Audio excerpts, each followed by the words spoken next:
नमस्कार, स्वागत है आपका हमारे चैनल में। मैं रानी गुप्ता आपके साथ। और बड़ी खबर आ रही है जहां कुवैत सरकार ने प्रवासियों के द्वारा नुपुर शर्मा के विरोध प्रदर्शन को लेकर के अब वहां से निष्कासित करने का फैसला किया है प्रवासियों को।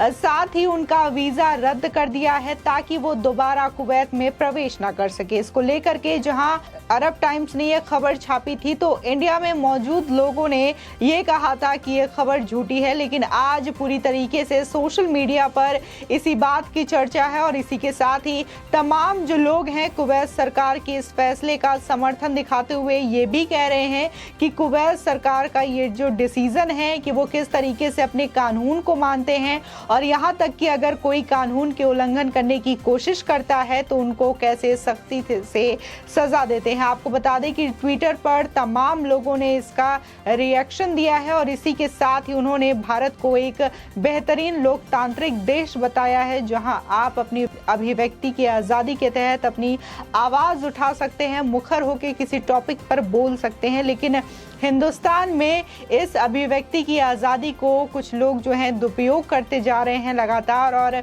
जहां शांति ढंग से प्रदर्शन करना, जहां शांति ढंग से अपनी बातों को रखने की बजाय वे लोग जो हैं वो हिंसात्मक और दंगा जैसी चीज़ों का सहारा लेते हैं ताकि देश में अशांति फैलाई जा सके। आपको बता दें कि रूबिका लियाकत जो कि पत्रकार हैं, उन्होंने ट्वीट करते हुए कुवैत सरकार के इस फैसले के बारे में जिक्र किया और कहा कि भारत जैसा लोकतांत्रिक देश कहीं नहीं मिलेगा, भारत का कोई सानी नहीं है। इसी के साथ ही तमाम पत्रकार हैं, उन्होंने भी अपनी राय दी है इस फैसले को लेकर के। आपको बता दें कि पैगंबर मोहम्मद पर बीजेपी के पूर्व प्रवक्ताओं की विवादित टिप्पणी के बाद भारतीय राजदूत को तलब कर चुके कुवैत ने अब उन लोगों को गिरफ्तार करके वापस उनके मुल्क भेजने का फैसला किया है जिन्होंने बीते शुक्रवार इस मसले पर विरोध प्रदर्शनों में हिस्सा लिया था। आपको बता दें, अरब टाइम्स की रिपोर्ट के अनुसार जुमे की नमाज के बाद कुवैत में भी लोगों ने प्रदर्शन किया था। इसी के साथ ही कुवैत सरकार ने इन विवाद पर नए निर्देश जारी किए हैं जिनके मुताबिक बयान को लेकर जिन्होंने प्रदर्शन किया उन्हें उनके संबंधित देश में वापस भेजा जाएगा। सरकार ने कहा है कि सभी प्रवासियों को कानून का सम्मान करना चाहिए और किसी भी तरीके से धरना प्रदर्शन में हिस्सा नहीं लेना चाहिए। आपको बता दें कि प्रदर्शनकारियों में पाकिस्तानी, बांग्लादेशी और अरब देशों के प्रवासियों के साथ ही भारतीय भी शामिल हैं।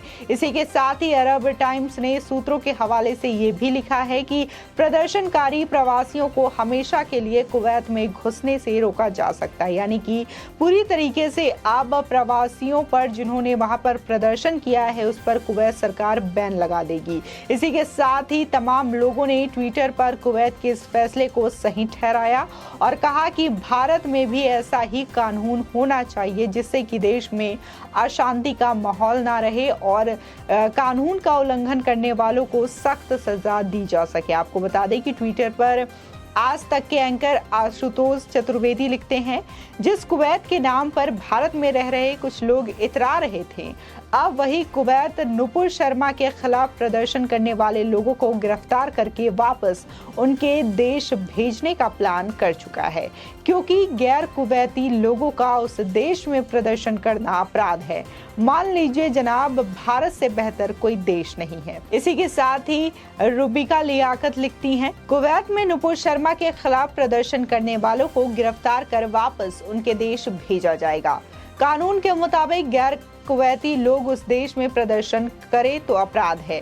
इसी देश पर कुछ लोग बड़ा इतरा रहे थे। लोकतांत्रिक मूल्यों में भारत का कोई सानी नहीं है, दिलो दिमाग में बसा लीजिए। इसी के साथ ही सुशांत सिन्हा जो कि न्यूज एंकर हैं, वो लिखते हैं कि जिस कुवैत के लिए आंखों में मोहब्बत लिए कूद रहे थे, वहां खड़े हो 4 नारे लगाने पर बोरिया बिस्तर बांधकर इंडिया रवाना किया जा रहा है और यहाँ सर तन से जुदा मर जा मोदी के नारे लगाने के बाद भी फ्री में राशन, घर, शौचालय मिलता है। अब भी आपकी क्या हैसियत है, समझ ना आए तो भगवान ही मालिक है। इसी के साथ ही रईस पठान ने भी सवाल पूछते हुए ट्वीट किया और कहा कि अब क्या कुवैत वाले भी काफिर हो चुके हैं।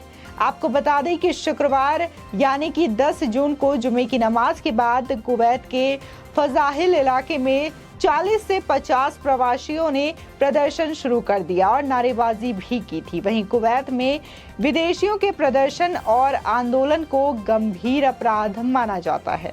आपको बता दें, प्रशासन इस मामले को लेकर मिसाल भी पेश करना चाहता है ताकि भविष्य में प्रवासी इस तरीके से कानून का उल्लंघन ना कर पाए। कुवैत सरकार उन स्थानीय लोगों पर भी उपयुक्त कार्रवाई कर सकती है जो इस धरना प्रदर्शन में शामिल हुए थे।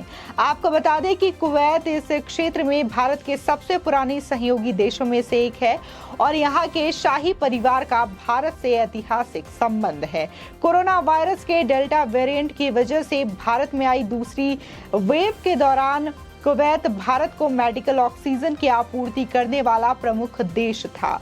आपको बता दें कि बीते साल विदेश मंत्री एस जयशंकर पीएम मोदी का संदेश लेकर कुवैत पहुंचे थे। इस दौरान उन्होंने यहां के प्रधानमंत्री सहित सभी शीर्ष अधिकारियों के साथ मुलाकात भी की थी। इसी के साथ ही बता दें कि निर्वासन केंद्र भेजे गए भारतीयों समेत सभी एशियाइयों के नाम अब कुवैत में प्रतिबंधित लोगों की सूची में शामिल हो जाएंगे। ये कभी दोबारा कुवैत में प्रवेश नहीं कर सकते। वहीं सूत्रों के मुताबिक अरब देशों में धरने प्रदर्शन के आयोजन पर पूरी तरीके से प्रतिबंध लागू है। किसी भी तरीके से प्रदर्शन के नियमों और कानूनों का उल्लंघन माना जाता है और इसमें शामिल लोगों को उनके देश भेज दिया जाता है और बैन भी किया जाता है।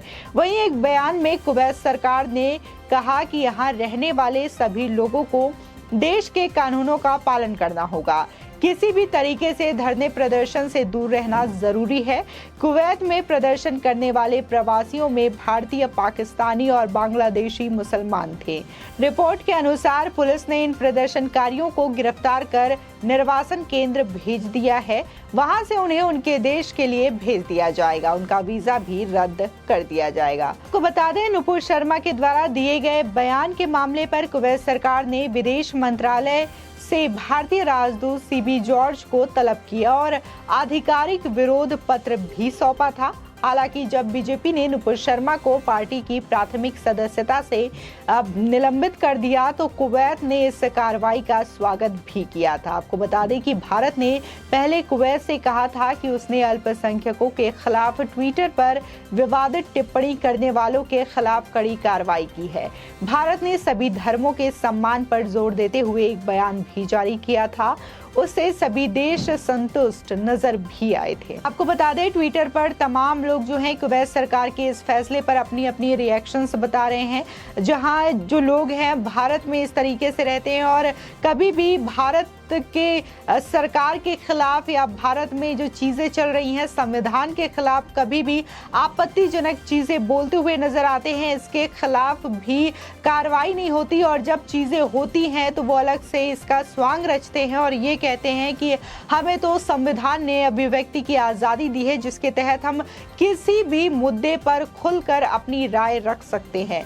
हालांकि संविधान ने ये जो आज़ादी है सभी को दी है, लेकिन इसी के साथ ही ये भी कंडीशन है कि आपकी आज़ादी वहीं तक है जहां तक कि दूसरों को इससे नुकसान ना पहुंचता हो। अगर आपको अपनी बातें रखनी है तो आप खुलकर रखिए, लेकिन इसके लिए किसी भी तरीके से हिंसक गतिविधियों का सहारा लेना, किसी भी तरीके से आपत्तिजनक टिप्पणी करना या फिर भड़काऊ पोस्ट करना जिससे कि माहौल खराब हो, ये संविधान हक नहीं देता। इसी के साथ ही कुवैत में पूरी तरीके से इन चीज़ों पर बैन है ताकि किसी भी तरीके से किसी प्रदर्शन का आयोजन ना किया जाए, किसी भी रैली का आयोजन ना किया जाए ताकि वहां पर शांति व्यवस्था बनाई जा सके।